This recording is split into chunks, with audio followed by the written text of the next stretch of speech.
I was just another senior trying to make it through high school. GPA? Near perfect. Extracurriculars? Packed. College essays? Brutal. But nothing prepared me for the day I met Alice Kim. She transferred to our school in the middle of the semester. Quiet, pale, but with eyes that seemed to have seen the world. Rumors flew fast.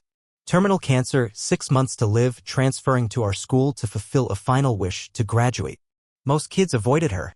Like if you got too close, her fate might rub off on you. But I couldn't stop watching her. There was something magnetic in how she carried herself, fragile but defiant. One afternoon, I found her alone in the library, surrounded by textbooks she clearly wasn't reading. "Hey," I said. She looked up, startled. "You don't have to do this alone." "I do, actually," she replied. "I've got 6 months to cram a whole year's worth of work. No one's got time for that but me." "But you're not alone," I said. And I meant it. That's how it started. Helping Alice wasn't some grand decision. It was just a series of small choices, typing up her notes, recording lectures, emailing assignments. But the more I helped, the more I learned about her illness, her fight, her family. She didn't want pity. She wanted normal. A prom. A diploma. A walk across the stage. But Principal Morrison had other ideas. "Miss Kim is not meeting attendance requirements," he said during a meeting I wasn't supposed to hear. "The school doesn't hand out diplomas out of sympathy. She's battling cancer," our counselor protested. "This is an academic institution. Emotions don't change the rules." That's when I knew the system wasn't going to help Alice. So we would have to work around it. I gathered a small circle, a few teachers, the school counselor, Alice's mom. We started bending the rules. Forging attendance logs. Submitting assignments with ghostwriters. Sending in pre-recorded presentations. Every step felt like a crime. But it was a crime of compassion. Alice never asked for this. But she knew. One day she left me a note in my locker. "Thank you. I know what you're doing. And I love you for it." By March, Alice was barely making it through the day. Her body was giving up, but her mind wouldn't. We pushed harder. I started skipping classes to help her. Others joined. We made a plan. Alice would graduate. No matter what. But Morrison was watching. He launched an investigation. Found forged emails, altered attendance records. Called a board meeting. We were summoned like criminals. Morrison slammed down a file. "This is academic fraud. Every one of you should be expelled, fired, or both." I stood up. "We did what your rules couldn't. We gave a dying girl a chance to live her dream." The room was silent. Then a teacher spoke up. "I changed her test scores." Another, "I let her submit late assignments under my name." One by one, we all admitted our part. Morrison looked like he'd won. "You've just confessed to conspiracy." "Thank you." But then Sarah Mitchell, his own assistant, stood. "Actually, Mr. Morrison, I've been recording this. And I've got copies of every time you manipulated student records for your own agenda. You call this fraud? You've been doing it for years." Chaos. The school board voted that night to place Morrison on leave pending investigation. Alice, frail but radiant, walked across that stage in a cap and gown. Her smile, brighter than anything I've ever seen, lit up the entire auditorium. She whispered as I hugged her, "We did it." But it wasn't over. 3 months later, I sat in my room staring at a Yale acceptance letter, heart pounding. I was in. Just like Alice had dreamed. My parents screamed with joy. But before the celebrations, I had somewhere to go. I drove to the cemetery that morning, letter in hand. Alice's grave was covered in fresh flowers. "Hey Alice," I said, kneeling. "I got in. Yale. Pediatric oncology, your dream." The wind stirred the leaves. For a second, I could almost hear her laugh. But peace was short-lived. When I got home, a state official was waiting. "Morrison's appealing," she said. "He's claiming wrongful termination and demanding reinstatement. He wants to subpoena everyone. He's calling it the Alice Kim conspiracy."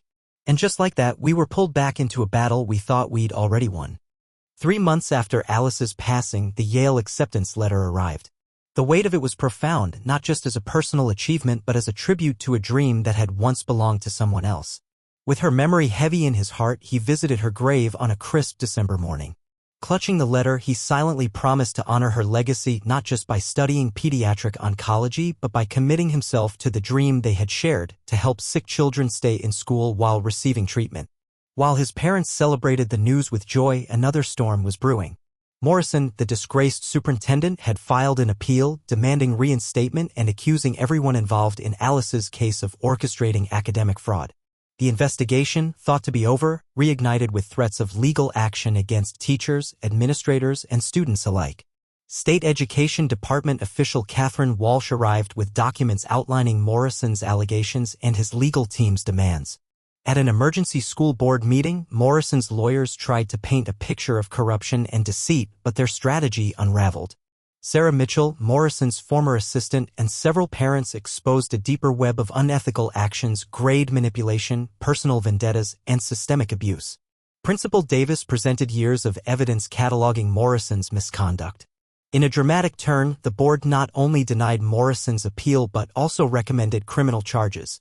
The fallout was immediate. Morrison was arrested. Principal O'Callaghan was reinstated and praised.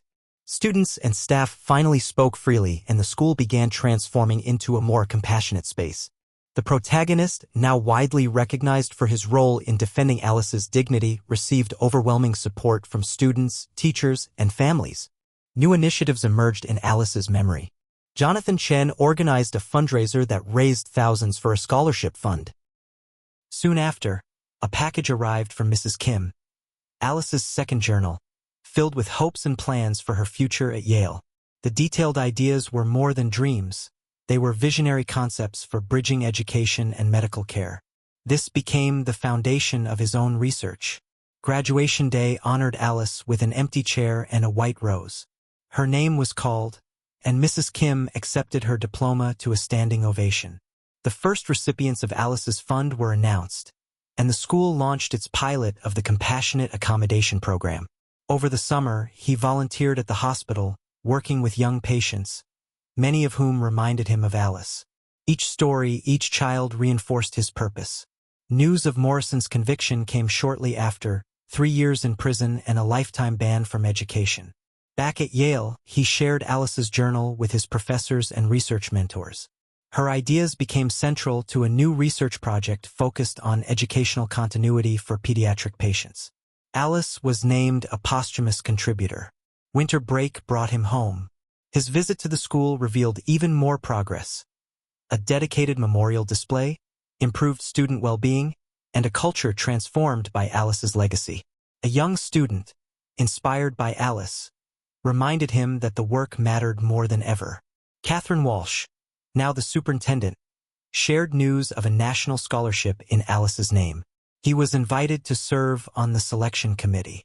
At the Kim residence, Alice's old bedroom had become a study space for 6 students. Her 20th birthday was marked not with grief but with meaningful action. Before returning to Yale, Mrs. Kim handed him a final gift, a handmade photo album Alice had created. Titled My Angels, it featured candid photos of everyone who had helped her.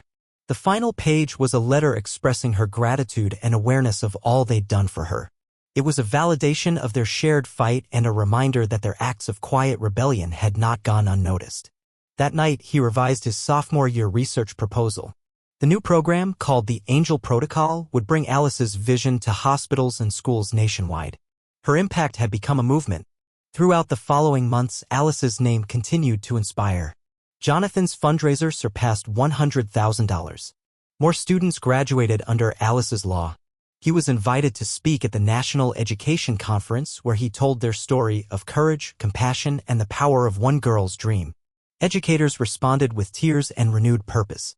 As the semester ended, he prepared to expand his work with pediatric oncology units, integrating education and treatment.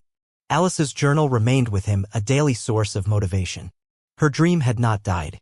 It had evolved into a legacy of real, systemic change. When he visited Alice's grave once more, surrounded by fresh flowers, he found a note from a grateful parent. Their daughter, battling cancer, was still in school thanks to Alice. It was a final reminder that Alice's life, though short, had transformed the world. Her story could have ended with her passing. Instead, it lived on through every student who graduated, every teacher who chose empathy, and every policy rewritten in her honor. Alice Kim had changed the world, and her angels, especially the one who'd promised to carry her dreams forward, would ensure she never stopped doing so.